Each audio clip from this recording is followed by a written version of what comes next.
name's Hayden Griffiths and I work for the Investment Strategy Group in JBWere New Zealand. What I'd like to do today is just to briefly touch on the topic of foreign currency exposure and how to hedge that in an investment portfolio. Now, JBWere last year just finished commissioning a currency hedging facility that we've now got operational. And what that allows is for our investing clients to be able to either partially or fully hedge specific currency exposures within the investment portfolios. Now, where foreign currency risk comes from is obviously the investments that you make in offshore markets, mainly in offshore equities in Australia and further afield in the global equity markets. You also get foreign currency exposure with some of the alternative investments in private equity and hedge funds within the low correlation strategies that we recommend.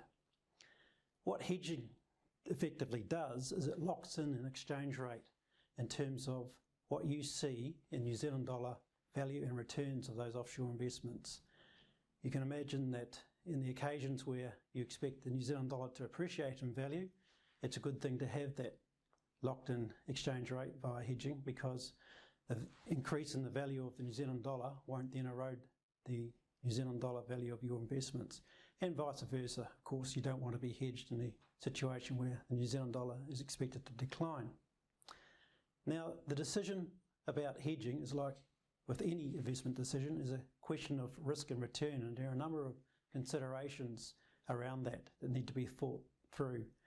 The impact that it can have on your portfolio, whether you hedge or not these foreign currency exposures, can have a very material impact, particularly if a large portion of your investments is in offshore equities. Okay, in the table that you can see in front of you, it's really a framework that we more for a discussion piece really, in discussing whether currency hedging is appropriate for our clients.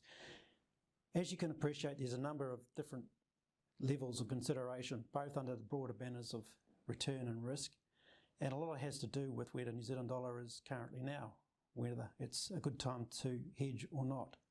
Down the left-hand side of this table, we've divided the foreign currency universe into broadly Australian dollar, AUD, and the rest of the currencies as represented there by the MSCI currency basket.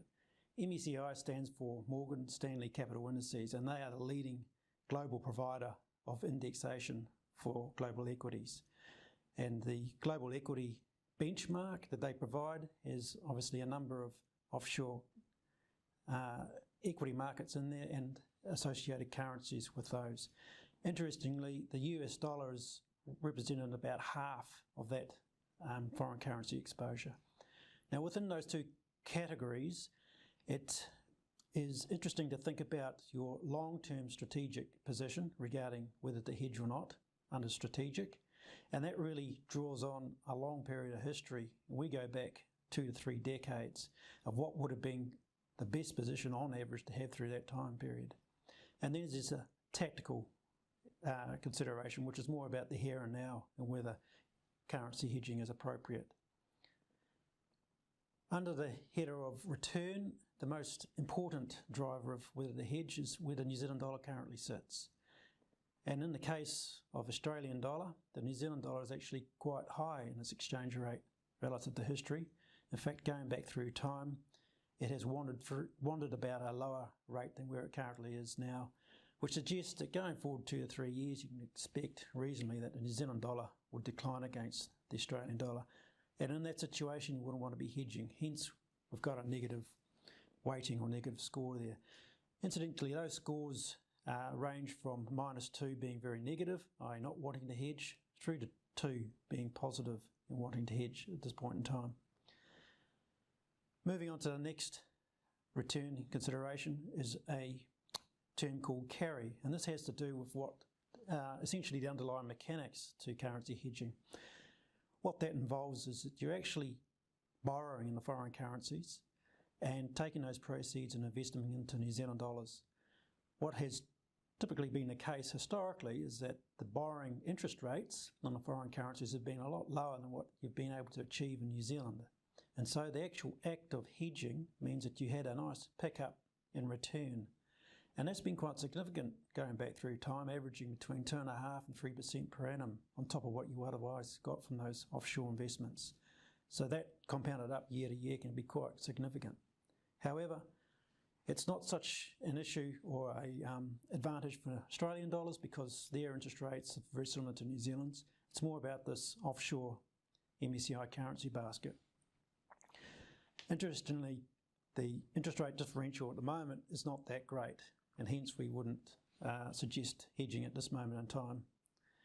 The main reason there is that the Reserve Bank here has eased monetary policy, and so interest rates are at a relative low compared to, like for example, the US Federal Reserve, where they've been hiking interest rates for the last 2 years. Moving on to risk and the various considerations there. One of the obvious ones that we've advocated in the past for wanting to have some unhedged exposure to offshore investments in your portfolios, if something calamitous were to happen in New Zealand and it caused the New Zealand dollar to not only fall by a large amount, but for a long period of time.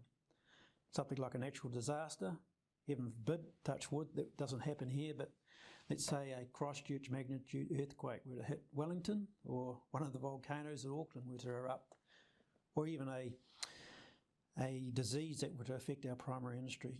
Any of those sorts of events, not completely unlikely, but if they were to occur, would mean that the average consumer in New Zealand would face a shock to what they can buy in terms of their consumption basket, having a lot of offshore services and products that would now be a lot more expensive to buy.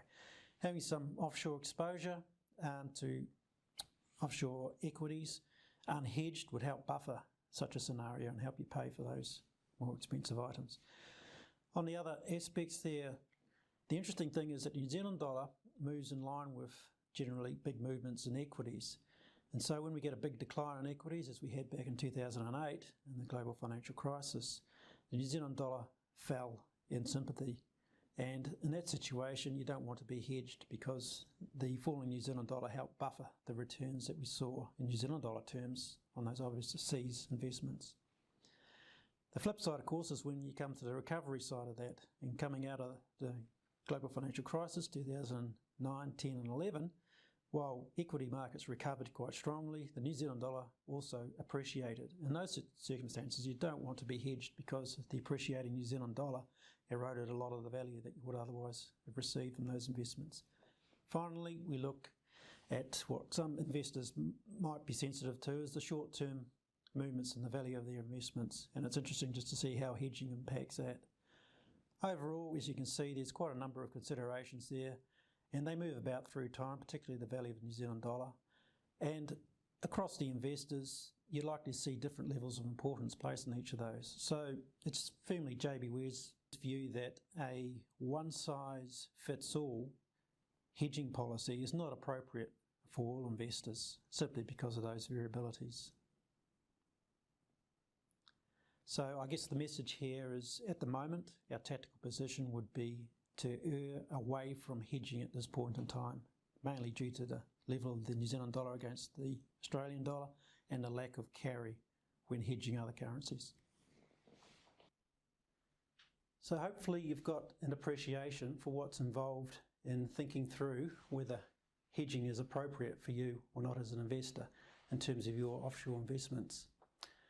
And look, to that end, I encourage you to talk to your JBWere advisor and ask them questions as to whether the hedging in your portfolio is appropriate to the foreign currency exposures that you have. And look, I'm probably going to be involved in those discussions at some point. And further to that, in this month's publication of our investment news, I wrote an article about this whole topic of currency hedging, foreign currency exposures and portfolios. And there's also a flyer pamphlet available describing in detail the JBWere currency hedging facility. So both of those you might like to refer to for background reading if you're interested. Hey, well, thanks for taking the time to listen in, and goodbye for now.